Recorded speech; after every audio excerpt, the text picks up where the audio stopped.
Hi, welcome back to my channel, Beautiful Minutia. If you're new here, my name is Tiffany, and today I am starting a vlog for middle grade March. I always tend to read lots of middle grade during middle grade March, which is, arguably the point, and I thought it would be fun to kind of do updates vlog style so I can talk about the books soon after I finish them.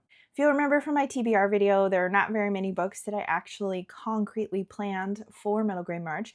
In fact, there was only one, which is Enemy Brothers by Constance Savory, which I have started at the time of this video, but I'm not very far into. I'm mostly here to talk to you about the books that I've already finished. We're now about a third of the way through March, and I have finished two books. I finished them both on the same day. One of them was a reread, and that's Gregor the Overlander by Suzanne Collins. I actually picked this up on audio because, like I said, I have read this, but it's one that this is a 5-book series, and I wanted to continue on in this series because I really liked book one when I read it years ago for middle grade March, probably like 3, maybe 4 years ago.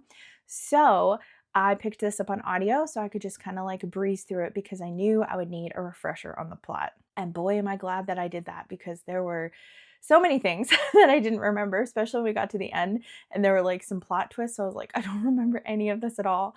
All I remembered was the original basic premise in which a young boy named Gregor falls through a chute in the laundry room of his New York City apartment and ends up under the land. It's called the Underland, and there are some people who live there, but there's a lot of large animals and bugs, like giant cockroaches and giant rats and all of these things, and these different groups are kind of warring against each other, and there's definitely like a little bit of political intrigue, as well as the fact that Gregor seems to fulfill a prophecy that the people who live underground have had for quite some time of an overlander being a warrior and coming and saving them from this war. There were a lot of really fun things I didn't remember in this book. I actually did not remember Gregor's younger sister at all, and she's an integral part of the entire book. She's about 2 years old, and her name is Boots, and she was just really cute and really funny, and she was a really enjoyable part of this book with a lot of comedic relief. I also really liked how imaginative so much of this is. Even though it does have some kind of well-worn tropes that you see in middle grade, this was written a really long time ago, so maybe they weren't as well used at that point, but there's definitely like, the chosen one trope with prophecy and reluctant hero and just kind of all of those normal things. But the world building of this was really, really creative and is something that I really enjoyed about it the first time around, along with some of the plot twists and turns that I didn't remember upon a reread. I have the second book on audio right now, so I might pick that up next. Now that I need another audiobook, I don't know, I'm still kind of waffling back and forth on exactly what I want to do. The other book that I finished is Skellig by David Almond. This is a book that I have had on my middle grade March TBR for the past several years and just not gotten to it because it fills lots of prompts usually every year. I've found places to fit it in, and I have been shopping my bookshelves this year for middle grade March to kind of read the books I've had there for a while and really wanted to read. So I picked up Skellig. I'd heard that this is like a really beautiful book, but I found it to be a very weird book. I actually almost DNF'd it, but I stuck with it because I was using it as a bedtime read, and in one night I read like half of it, and then another night I read the second half. So it's a very quick read. This story follows a young boy whose family purchases a home that's a fixer-upper because his mom is pregnant and about to have a baby, and they want to expand and have a nice house to live in and all those things. The baby is born prematurely, and throughout the course of the book has a lot of health issues and is in and out of the hospital really consistently, and so there's a lot of concern and a lot of worry there. As a result, Michael, our main character, is left to himself a bit, and he decides he's going to explore a garage that is on their property that's like full of stuff, and he sneaks his way in there, and in the back corner he finds this weird man who is just sitting there and is covered in dust and just looks really strange, looks really old. No one knows that he's there. He's been eating the bugs that are in there and requests for Michael to bring him like leftover Chinese food and beer and stuff. And so And Michael ends up feeding this man and discovers these weird like protrusions on his back underneath the jacket that he's wearing, and they feel like wings. So there's kind of this implication that this weird creature slash man that he has found named Skellig is possibly an angel, possibly some sort of birdman. We don't know. It's really strange. Like the whole thing is just a little bizarre. Michael also befriends this young girl named Mina who lives down the road, and she is homeschooled, and I love her and her philosophy and outlook on life. She kind of feels a little bit like one of those manic pixie dream girls, like, you know, that trope, because she's just marches to the beat of her own drum and definitely believes this whole thing about like a school being a prison and education should be more free, and she really loves William Blake and quotes him all the time, which is really funny. But overall, this was just like a really bizarre book. I really kind of didn't know how to feel about it the entire way through. It's just really strange. I don't know. It was a weird one, but I'm glad that I finally read it. So what's next on the docket? I am reading Enemy Brothers, which I already mentioned. Don't have really an opinion on it so far because I'm not very far into it. I actually did not bring that in here because I wasn't even really planning to talk about it because I hadn't finished it yet. But it is about two brothers during World War II, and the older brother discovers his younger brother, who is like a German prisoner, and he was kidnapped from their family when he was just a baby, and so he doesn't remember his brother at all and is convinced that he is German and he is staunchly pro-Hitler. And so it's just really interesting to kind of see the brother relationship there, because his brother is an adult, but he's like probably like in the 10 to 12 range. So it's been interesting. I've enjoyed it, but like I said, I'm not very far into it at all, so I don't have like a full opinion. I'm thinking next I might pick up the next Gregor book, which is Gregor and the Prophecy of Bane. And then I also have right here Pictures of Hollis Woods, which is one that has been sitting on my shelf for a really long time. I'm pretty sure that this book centers around foster care, and it's one that I've heard really wonderful things about. It's just like a tiny little book, and this might be what I pick up next. I'm not really sure. I'm still trying to decide. But I will check in with you soon and update you as to how my middle grade March reading is going.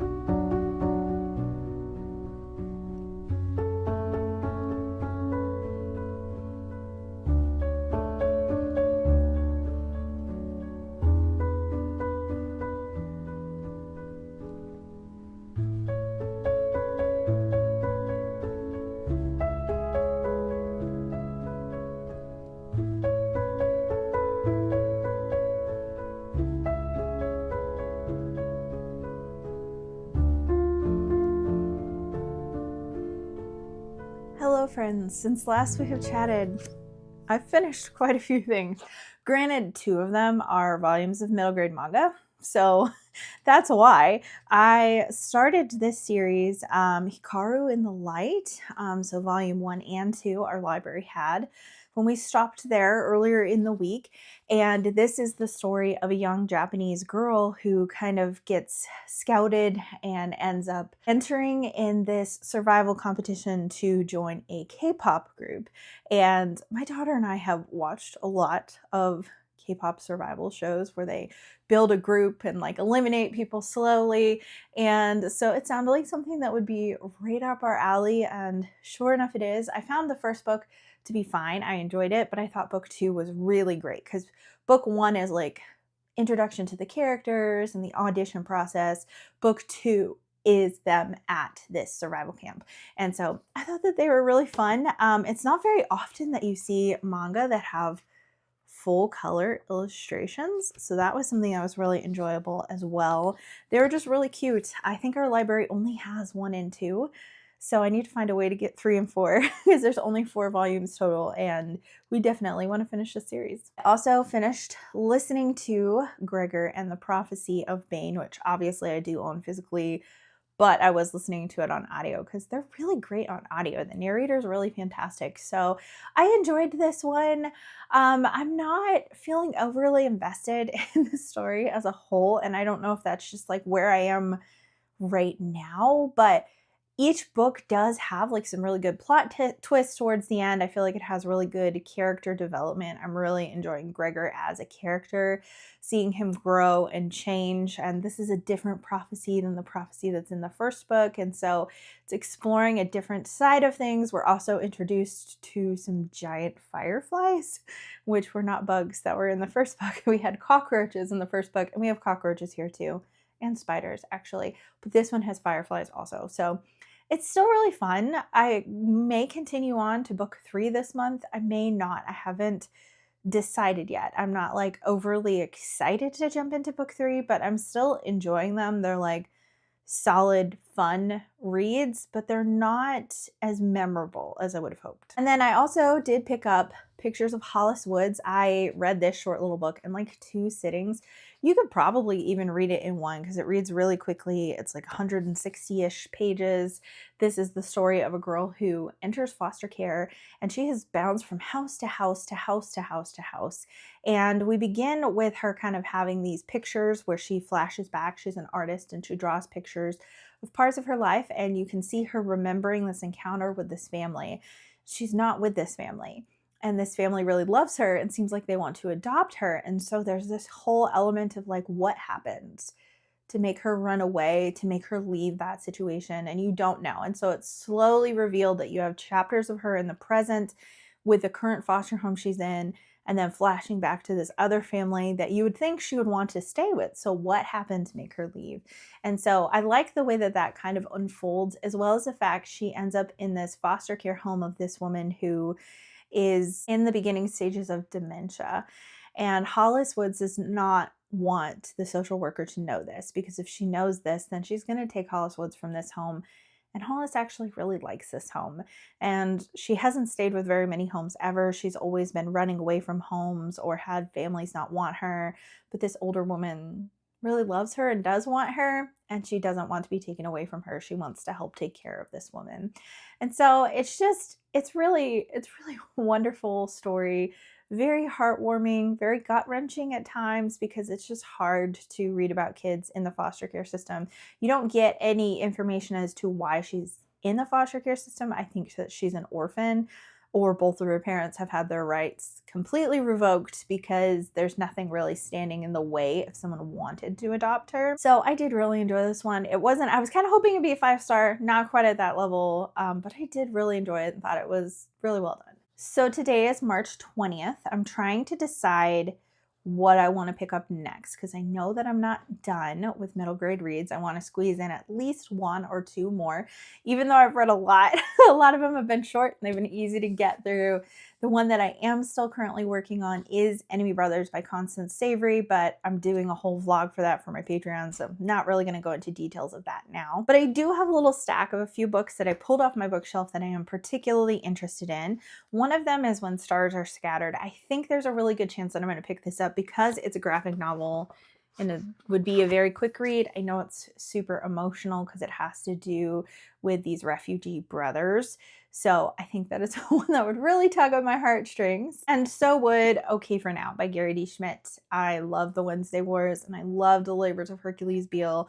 Both of those made me cry a lot. Laugh and cry intermittently. So this would probably do the exact same thing. In this, it is a companion novel to The Wednesday Wars, but it's not the exact same characters. We're actually following, I think his name's Doug, who's kind of like his brother, is kind of like a bully character in the Wednesday Wars, and he ends up becoming friends with the main character from the Wednesday Wars. But at the point of this story, he's moved away, so we don't get any of the other characters from the Wednesday Wars. Him and his story is kind of isolated. Gary D. Schmidt has a way of just making me feel all the emotions, all of them, all the big emotions, all the small emotions. He does such a good job. So this is really high on my list of contenders. I have a few classics here that are also on lists of contenders. This one's so short, The Lost Princess by George MacDonald. This is the only George MacDonald book that I own and I haven't read. It is teeny, teeny, tiny. Like, it's a small book anyway in terms of stature, but it's only like 128 pages. I have read The Light Princess, which is another like very short, isolated fairy tale of his that's really fun. So I think I would enjoy this one too. It says, Princess Rosamond was spoilt, bad-tempered, sulky, and cruel. Then one day the wise woman came to the palace, and when she left, the the princess was nowhere to be found. So that sounds intriguing. Another classic is Mistress Masham's Repose by T.H. White. I love this old edition. I found this book shopping with my sister last summer, and it was like really inexpensive, just like a few dollars, and it's got the deckled edges. I don't know if it has like a publication date in it. It does, 1946, so this is actually like a first edition as well. It does have illustrations in here as well that are really, really lovely. So this is an option. I really like T.H. White. I loved The Sword and the Stone and most of the Once and Future King books. Another more fantastical book is The Book of Three by Lloyd Alexander. This is one that's been on my shelves for a long time that I've wanted to read. My daughter has read this one, but she's not gone on to read the rest of this series. I don't really know much about it. I just know that it's magical, but I found the rest of the series on a free like library cart, and so I have all these Lloyd Alexander books, and I'm like, I really need to give it a try and see if I like him at all, and then go from there in terms of like all the books of his that I own. Anyways, those are some options. I'm just not sure what I'm in the mood for, so I might just kind of like taste test and dip my toes in and see which one starts the best, maybe like a try a chapter thing, and then I might only have time for like one more middle grade. So we'll see which one I end up going with.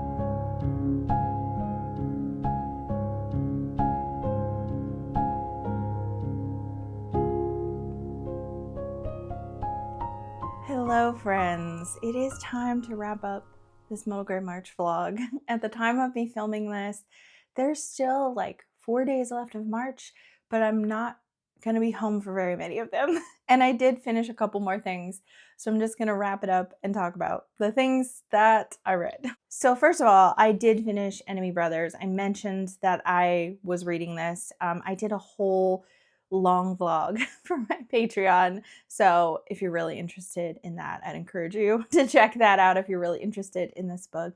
But I did really like this book. I feel like it's really well written. It feels like, as a Charlotte Mason homeschooler, it feels like a living book. It's very, very well written. The prose is good. The character development is good. It just feels very real, which is something that I really appreciated about it. It was just really interesting to watch this boy who had been kidnapped from an English family at a very young age, before he can even remember, and had been raised in Germany and being in opposition to his biological family, and watching him soften and almost be deprogrammed from the propaganda that had infiltrated his mind under Hitler. And so it was really, really well done. I thought it was really great. I would totally read another book by this author because I felt like her writing style is just like so engaging. It's also really interesting because it's not a historical fiction as you might imagine. Oftentimes we think World War II, we do think historical fiction, but this was actually written before the Americans had even joined the war in the 1940s. And so it was a contemporary fiction at the time when it was written, which also kind of gives it a different feel. I was looking for a new audiobook, so I started two. Well, I started one and then didn't finish it. And that's The Undead Fox of Deadwood Forest, or Dead Woods or something. I don't know. It'll be up on the screen. This was a Newbery Honor book, and the writing style in it reminded me very much of, is it The Ogress and the Orphans by Kelly Barnhill, where it's very whimsical feeling. It feels very fairy tale-esque. The narrator is talking to the reader a lot, so it feels like a fairy tale being communicated to you by, someone telling you a story, kind of a deal. And so the writing style is really whimsical, and I can tell that it's a writing style I would really enjoy. However, I only got about 4% into the audiobook of this before I was like, you know what? I think this is not what I want right now. First of all, because it definitely has very spooky vibes. There's this fox who is, dead. And I think that his role is probably almost like this ferryman role, going across the river Styx with animals who have passed or something like that. That's kind of what it feels like anyway. I didn't even get far enough to really truly find out what his role is, but that's kind of how it feels. Starts describing him and it's very like eerie and creepy, not too creepy for me, but it definitely was like not what I was in the mood for in terms of I didn't want something that had like a little bit of a spooky edge to it. And then also with his accident, he lost an ear and an eye, and it goes into detail about like his eye being blind and his eye falling out and like all these things. And they're like, they said something along the lines of like, reader, if this grosses you out, I apologize. It will get worse. And I'm like, okay, I have a thing for eyeballs in books. Like if there's something graphically described in a book or you see something explicitly in a movie with someone's eye, it grosses me out so bad. I can't handle it. So all that to say, this was not for me, but I don't think it's a bad book. The other book I started on audio, I do have a physical copy of, and I didn't finish it either, but I'm going to, and that's Okay for Now by Gary D. Schmidt. At the time of me filming this, I'm about 26% of the way through the audiobook, and it's fantastic.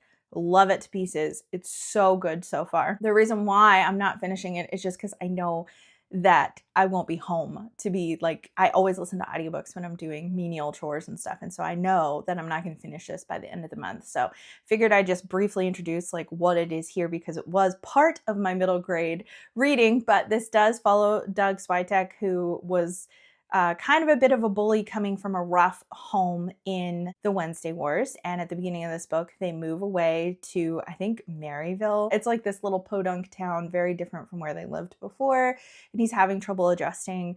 We find out that his father is very abusive. And so some of the scenes are really hard and nothing's like super explicit, but you know that his dad is hitting him, that his dad will just drink away money. And like, it's a really rough situation, but I can already see the fingerprints of hope trailing in, much like the Wednesday Wars. Holling's dad was terrible in the Wednesday Wars, not physically abusive, but there were people who reached into Holling's life and made his life better and gave him hope and pointed him in the right direction. And I can already see who those people are in this book, and it's fantastic. And so I love it already and can tell you that this will probably end up being like really high up because I just love it so much. So I wish I had like a final thoughts for you, but that'll probably come probably in my April wrap up because I don't think I will finish this in March, but if I do end up finishing it somehow by some miracle, then you'll hear about it in my March wrap up. So that leaves the last book that I did finish during middle grade March, and that's The Book of Three by Lloyd Alexander. So this is the first in the Prydain Chronicles, which is a 5-book series about this magical world. So it's very fantastical and in some ways feels very derivative. There were moments that I just enjoyed this and had a fantastic time with it, and then there were moments where I felt like, that feels like a copy paste from like Lord of the Rings. This particular character, like there's a character that reminds me of Bjorn, and you have like a grumpy dwarf character with a heart of gold, and you just have all these people and I'm like, this just even like there's a creature in it who I love and is my favorite character.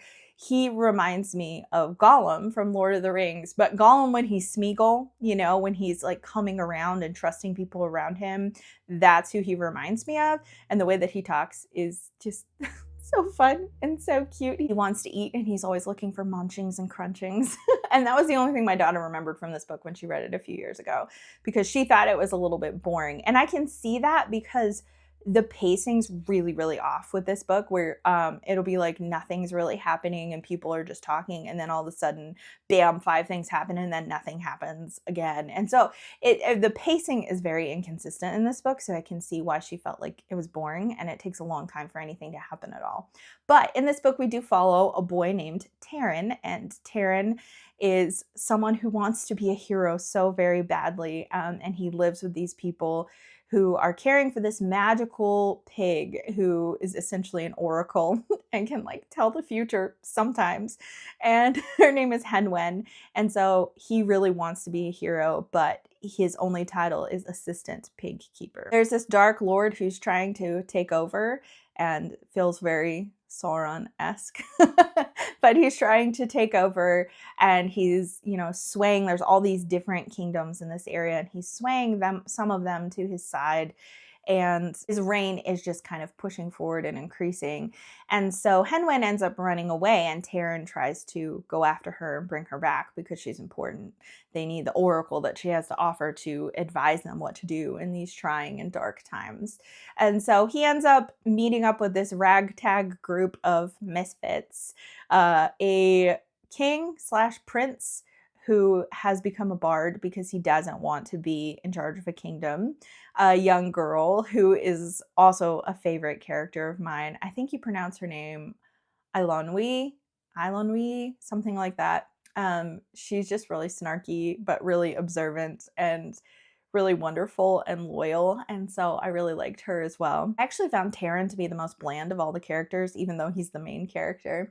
So it's interesting because this was my bedtime read until I finished it, and even though I'm giving critiques of this, it also felt like really cozy. So there was an element of it that I really enjoyed, and then there are elements of it that just felt kind of unpolished or unfinished to me. So there were things I liked, things I didn't like. So it's kind of in the mid-range for me, probably like 3.5-ish stars. That it felt really cozy, but also sometimes it felt boring or disjointed or copied from other works. Apparently Lloyd Alexander actually took some of the characters from this book and some of the locations directly from Welsh mythology and folklore, and then added some of his own things in as well. And so I think that's really interesting too. I don't really know anything about Welsh mythology or folklore, so I didn't really recognize those elements, but there is an author's note at the end that kind of tied that together and talked about the things that he borrowed and the things that he added. All in all, it was a pretty fun read. I will probably continue on to the next book just to see if it's any better in terms of like pacing and writing style and what I think of that. The next one is actually The Black Cauldron, which a Disney movie was made out of. And I do think it's interesting that a Disney movie was made out of a sequel and not the first book. And I kind of wonder if they combined elements of several books, but they named it The Black Cauldron because I think that was a Newbery Honor book. And then the 5th book of this series actually was a Newbery Medal winner. So that's interesting as well. Anyways, those are all the books that I read for Middle Grade March. There was a lot this year. I read so much for Middle Grade March, which makes me really happy because I was definitely very much in a middle grade mood. The unfortunate thing is that out of all of these books, none of them was like a slam dunk 5-star. Oh my gosh, I found a new favorite. I think that maybe this will end up going there because every year that I've read a Gary D. Schmidt, that middle grade book ends up in my top 10 of the entire year. So I feel like this one's probably going to go there, but I didn't finish it, so I can't really truly rave about it. But anyways, that's what I read for Middle Grade March. I hope you have enjoyed coming along with me, seeing all the things that I have been reading. And I would love to hear from you in the comments down below. If you've read any of the books that I chatted about here, please share your thoughts and also let me know what you ended up picking up for Middle Grade March. I hope you found some really fantastic middle grade. Thank you so much for watching. If you like this video, please hit like and also subscribe so you can continue to see more bookish content from me, and I will see you again next time.